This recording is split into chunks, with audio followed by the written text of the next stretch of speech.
Science का most VVI objective question. तो साथियों आज हम लोग साइंस का कुछ मोस्ट इम्पोर्टेंट वीवीआई क्वेश्चन को देखेंगे। तो आपका फर्स्ट प्रश्न है, समतल दर्पण के द्वारा बना प्रतिबिंब होता है। तो समतल दर्पण के द्वारा बना प्रतिबिंब साथियों काल्पनिक होता है। नेक्स्ट है कि निकट दृष्टि दोष को दूर करने के लिए किस लेंस का उपयोग होता है, किस लेंस का व्यवहार होता है। तो साथियों अवतल लेंस का, क्या हो जाएगा, अवतल लेंस का। नेक्स्ट है कि मानव नेत्र में किस प्रकार का लेंस पाया जाता है। तो साथियों मानव नेत्र में उत्तल लेंस का उपयोग किया जाता है।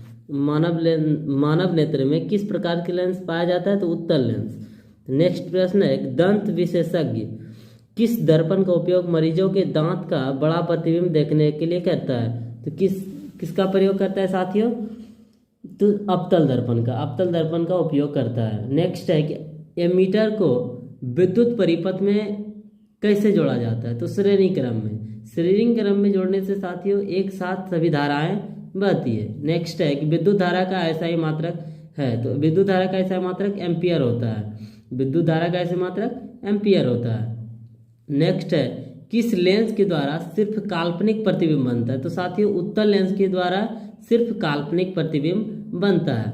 नेक्स्ट है कि अभिनेत्र लेंस आई लेंस को फोकस दूरी में परिवर्तित किया जाता है। तो आई लेंस को जो है साथियों पक्षमाभी मांसपेशियों के द्वारा परिवर्तित किया जाता है, बदला जाता है। नेक्स्ट है कि पुतली के साइज को कौन नियंत्रित करता है। तो साथियों पुतली के साइज को परितारिका, ये रेटिना साथियों नहीं होगा, ये गलत है। ये इसका राइट आंसर क्या हो जाएगा, परितारिका। पुतली के साइज को परितारिका नियंत्रित करता है। नेक्स्ट है कि 2D क्षमता वाले लेंस का फोकसांतर होता है। तो साथियों 2D 2 डायोप्टर क्षमता वाले लेंस का जो फोकसांतर होता है साथियों वो 50 हो जाएगा। वो कितना हो जाएगा, 50 हो जाएगा। नेक्स्ट है कि पश्चिम की ओर प्रक्षेपित कोई धनावेशित कण जैसे अल्फा कण किसी चुंबकीय क्षेत्र के द्वारा उत्तर की ओर विक्षेपित हो जाता है। तो चुंबकीय क्षेत्र की दिशा होगी, तो चुंबकीय क्षेत्र की दिशा साथियों ऊपर की ओर होगी, तो हो जाएगा ऊपरमुखी। क्या हो जाएगा, ऊपरमुखी।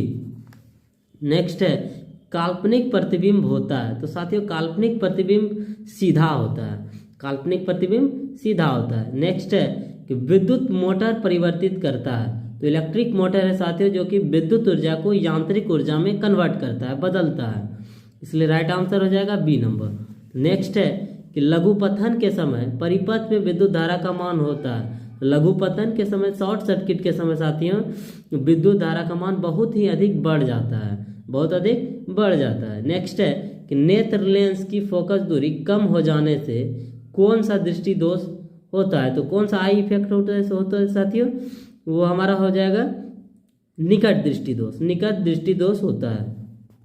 का नेक्स्ट प्रश्न है, ताप बढ़ने से चालक का प्रतिरोध क्या होता है। ताप बढ़ाने से चालक का प्रतिरोध बढ़ता है, चालक का प्रतिरोध बढ़ता है। नेक्स्ट है कि NaOH सोडियम हाइड्रोक्साइड है।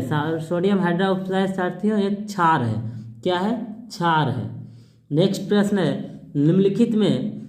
निम्नलिखित में कौन सा बुझा हुआ चूना है। तो साथियों CaOH का होल 2, ये बुझा हुआ चूना का सूत्र है, CaOH का होल 2। नेक्स्ट है CuO copper oxide plus H2 से मिलकर के जो है साथियों Cu प्लस H2O किस प्रकार की अभिक्रिया है, यानी कि ये किस प्रकार की अभिक्रिया है। तो साथियों ये अपचयन अभिक्रिया है, ये क्या है, अपचयन अभिक्रिया है।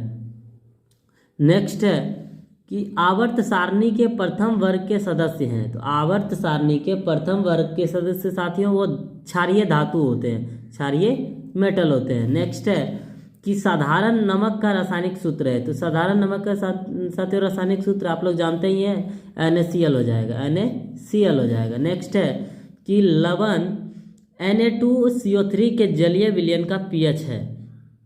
तो ये साथियों जलीय विलयन का pH जो है ये साथियों हो जाएगा आपका 7। जलीय विलयन का जो pH मान कितना होता है साथियों, 7 हो जाएगा।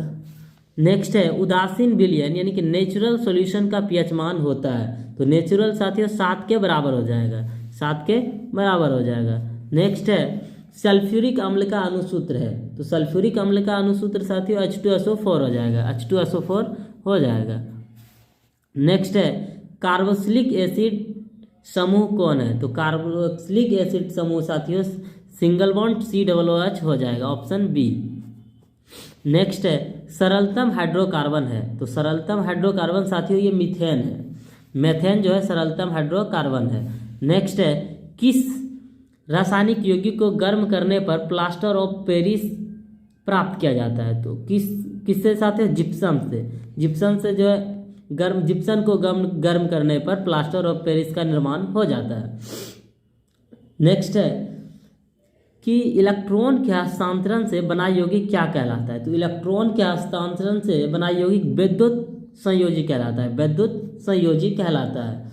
नेक्स्ट है, निम्नलिखित में पीतल किनकी मिश्र धातु? तो निम्नलिखित पीतल जो है साथियों कॉपर प्लस जिंक का मिश्र धातु है। नेक्स्ट है कि अनुसूत्र परंतु विभिन्न संरचना वाले यौगिक कहलाते हैं। तो क्या कहलाते हैं साथियों? बहुलक। एक अनुसूत्र लेकिन विभिन्न संरचना वाले यौगिक बहुलक कहलाते हैं। क्या कहलाते हैं? बहुलक। नेक्स्ट है, निम्नलिखित में कौन प्रबल अम्ल है? तो प्रबल अम्ल साथियों H2SO4 हो जाएगा, यानी कि hydrogen sulphate, option A. Next प्रश्न है कि अभिक्रिया CuO प्लस H2O से जो है किसका ऑक्सीडाइज्ड होता है? तो किसका होता है साथियों ऑक्सीडाइज्ड? ये आपका राइट आंसर हो जाएगा H2O का।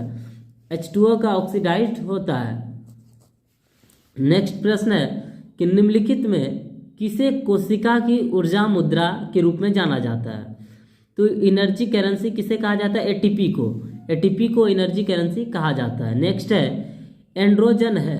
तो एंड्रोजन साथियों नर हार्मोन्स है, मादा में कम मात्रा में होता है, लेकिन इसका राइट आंसर होगा नर हार्मोन्स, ऑप्शन ए।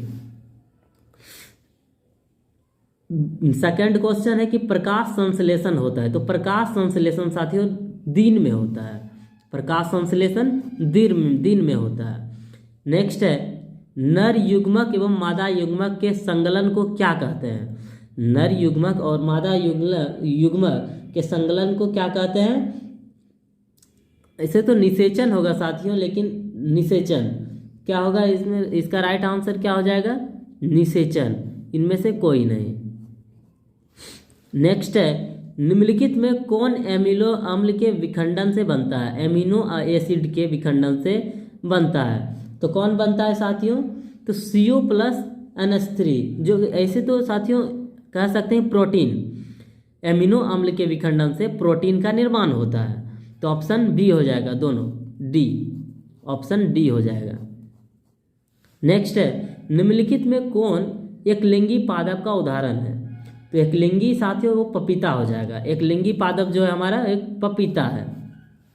नेक्स्ट है, हृदय से रुधिर को संपूर्ण पूरे शरीर में पंप किया जाता है। किसके द्वारा किया जाता है साथियों? तो हृदय से पूरे शरीर में जो पंप किया जाता है हमारा, इसका राइट आंसर हो जाएगा नीलय के द्वारा। नीलय के द्वारा, ऑप्शन बी हो जाएगा।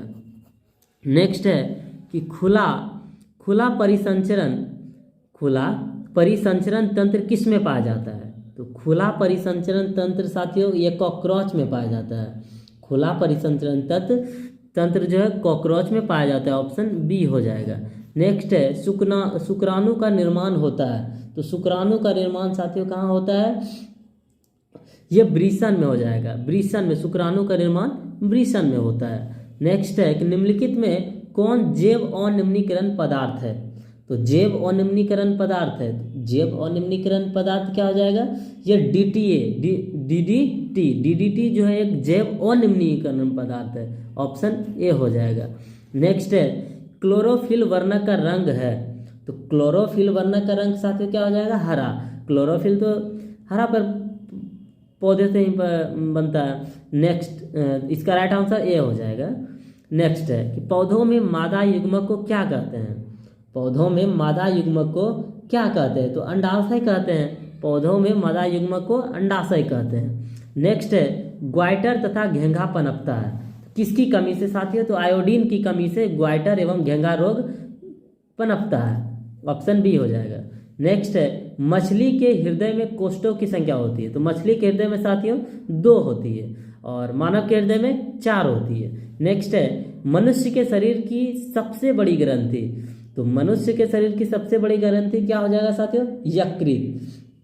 मनुष्य की सबसे बड़ी ग्रंथि जो है यकृत हो जाएगा।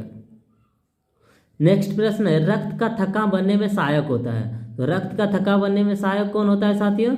रक्त का थक्का बनने में सहायक जो है रक्त बिंबाणु हो जाएगा, रक्त बिंबाणु, ऑप्शन सी।